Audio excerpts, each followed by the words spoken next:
Hello and welcome. So I interviewed Scott McLennan, who is a superintendent and deputy commander of the New South Wales SES Southern Zone, as well as he is a public information officer.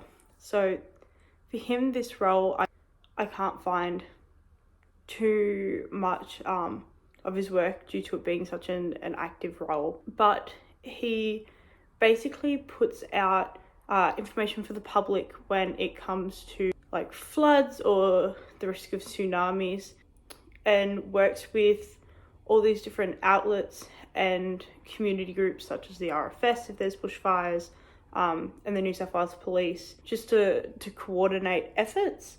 So for him, collaboration has quite a large role in his job, and when I interview him, he goes more into depth with that.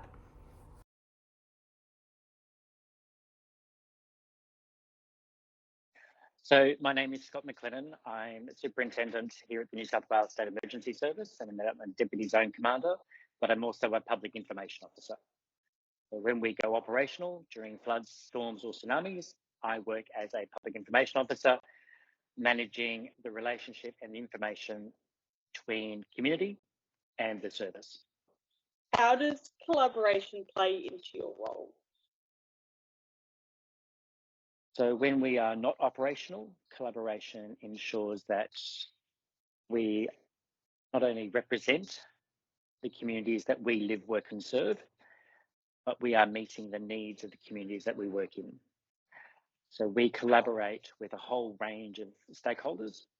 We collaborate with a whole range of community, and we collaborate with a whole range of government agencies to ensure that communities are safe. We are protecting lives. We are instilling a sense of stability, and we are making sure that we leave no person behind in case of disaster. When we go operational, that's when we have to work with all of those stakeholders to ensure that we do not leave anyone behind and that everyone remains safe.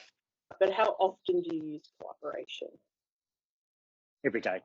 So, for example, today I'm sitting in Noolameen at a community-focused group working with local land services, rural fire service, New South Wales Health, New South Wales Police, and Fire and Rescue, working with community, helping them understand what their risks are, and how to mitigate those. This afternoon and over the weekend, I will be in Hay running a range of workshops, encouraging New South Wales SES volunteers to look at their stakeholders, map their stakeholders, and really understand how to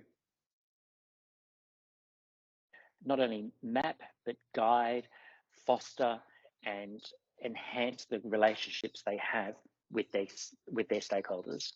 So collaboration is essential for us to be successful. Collaboration is essential for us to communicate, and collaboration is essential for us to meet the needs of communities that we live, work and serve in. How do you feel like you could address the creative brief? So if you look at Indigenous populations have kinship models as opposed to patriarchal, matriarchal models. And so the Aboriginal communities, for example, are very much a kinship model. So everyone's a brother, everyone. But what we would, in Caucasian communities, what we would call cousins, so everyone's the same age. In Aboriginal and other kinship models, they're all brothers or sisters. That model, it's collaborating in that type of framework where you treat everyone as an equal, working collaboratively towards a common goal for survival, is probably essential for our survival in the future. So learning from other cultures, Caucasian, European, Anglo-Saxon culture isn't always right, despite the privileges that we are born with. Understanding different kinship models, understanding different ways that communities actually work together and collaborate together and are in partnership with the air, water, land and environment that they live in is probably the best way for us forward. So as I sit here as a New South Wales State Emergency Service volunteer and staff member, and as a leader within that agency, I would do it from a flooding perspective or a natural disaster perspective. So looking at how we could, you look at the natural disaster, which is the way that water flows. It always flows downstream. Kinship models would allow us to preempt the impact, allow us to communicate the impact of what's happening, and allow us to mitigate the risk. So looking at it, we know that water goes from up to down, and if we move people out of the way of the water using a kinship model, that allow us to communicate to ensure that everyone is safe and we're not leaving anyone behind. What would you value most in undertaking projects such as the one I am? It's probably a step that you've taken. So looking outside your normal square, looking at what is a true circle of influence and how you and your team can influence the circle around you. There are many great philosophers, and one of the leadership models that we actually embrace is the shadow that we cast. So as leaders, we're often standing out the front when the sun and we face the sun. The shadow that is behind us is the true level of influence that we can have. Some people say people don't grow in shadows. So the less shadow you can cast on your people behind you, the better it is for the people to grow with sunlight. The same thing happens for communications.